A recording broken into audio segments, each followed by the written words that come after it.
Alors, a priori, en écoutant ce discours, on n'entend rien de nouveau. Vladimir Poutine martèle ses dogmes habituels, ceux d'un régime néo-nazi à Kiev, d'un projet anti-russe de l'Occident visant à détruire la Russie. C'est aussi, comme très souvent depuis le début de l'invasion à grande échelle de l'Ukraine, un discours à très forte connotation religieuse. Et j'ai retenu en particulier une phrase prononcée à la fin de ce discours. Écoutez.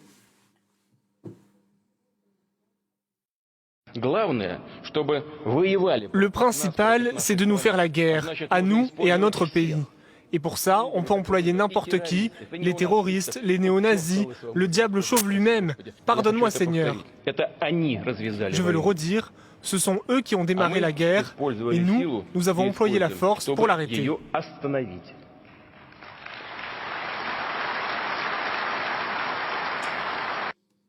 Ils ont démarré la guerre et nous avons employé la force pour l'arrêter. De la résistance au mal par la force, c'est le titre d'un essai philosophique signé Ivan Ilyin. C'est un philosophe russe impérialiste, anticommuniste qui a quitté la Russie en 1922 à bord du bateau des philosophes face aux répressions qui le menaçaient à l'aune de la révolution bolchevique. C'est aussi un fanatique religieux.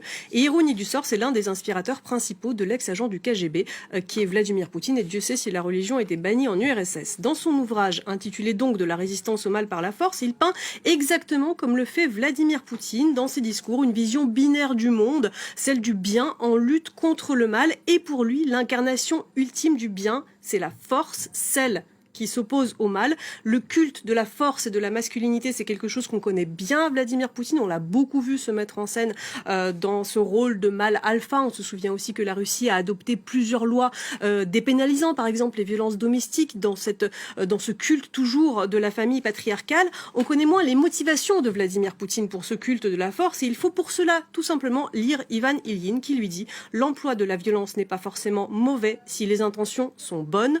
Qu'est-ce que cela signifie ? Eh bien que la guerre, pour peu que ses intentions soient louables, peut être une manifestation du bien. Sauf que Poutine dit que ce n'est pas lui qui a déclenché la guerre. Exactement, et il ment parce que si l'on prend la guerre au sens de confrontation armée, alors chacun, y compris Vladimir Poutine, sait que c'est parfaitement faux. Et donc, quand il dit que l'Occident a déclenché la guerre et que la Russie a employé la force pour l'arrêter, il entend non pas la confrontation armée, mais la guerre civilisationnelle, une guerre de valeurs, une guerre où le nazi et le terroriste, c'est celui qui chercherait à annuler les valeurs russes. C'est exactement ce que nous dit Ivan Ilyin. Il dit que l'être humain doit tendre, je cite, à la perfection des valeurs, et non seulement qu'il doit y tendre, mais que celui qui est, je cite, habité par la force individuelle du guide, entendez un être moralement supérieur dans lequel se reconnaît parfaitement Vladimir Poutine, il doit non seulement lutter contre le mal à l'intérieur de lui-même, bâtir les murs de son Kremlin moral, comme le dit Ilyin, mais l'employer, je cite, cette force pour éradiquer le mal à l'extérieur. D'où l'opération spéciale, et non pas la guerre dont parle Poutine. Mais si de l'autre côté, c'est une guerre de valeurs contre la Russie, selon Poutine, toute la question, c'est de savoir ce qu'il définit comme étant ce mal, qui devrait être vaincu par la force du bien. Alors ce n'est pas difficile à deviner en écoutant ces discours, il l'a redit encore aujourd'hui, le mal serait évidemment porté par l'Occident dans sa décadence de valeurs. Écoutez.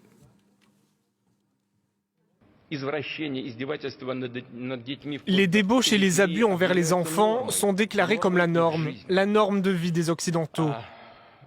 Et les évêques sont forcés de bénir les mariages homosexuels.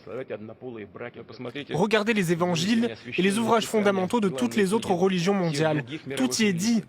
Et aussi le fait qu'une famille est le fruit de l'union entre un homme et une femme.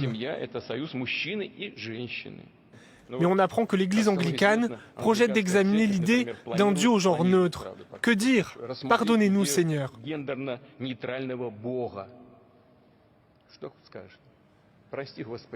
Voilà, Poutine qui nous parle des homosexuels alors qu'il est question de la guerre en Ukraine. Pour quelle raison ?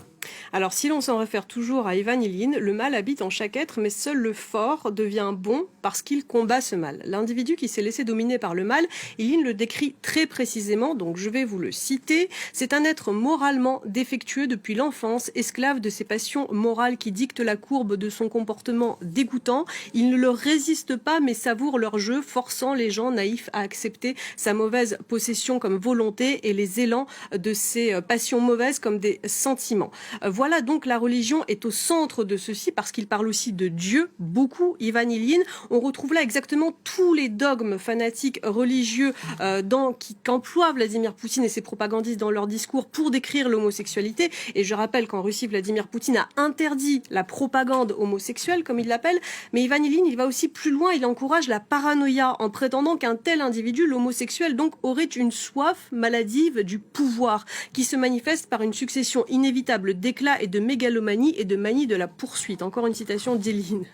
Et on retrouve exactement là, en fait, on en rit, mais on en retrouve tous les fondements qui justifient dans la mythologie de Vladimir Poutine l'idée que l'Occident se serait laissé dominer par ses valeurs et ses mœurs qu'il qualifie de décadentes. On l'a très bien entendu aujourd'hui encore dans le discours de Vladimir Poutine. Il cite en fait quasiment Ilyin mot pour mot. Il dit des millions de gens, je cite Vladimir Poutine aujourd'hui qui a dit des millions de gens comprennent qu'on les mène à une véritable catastrophe de valeurs. Les élites occidentales sont devenues folles. Ilyin le dit exactement comme ça. Les individus qui se laissent submerger par le mal, donc les homosexuels, sont inévitablement voués à la folie ou à la mort. Vladimir Poutine ne dit pas autre chose lorsqu'il prédit la victoire de la Russie et la mort de notre civilisation.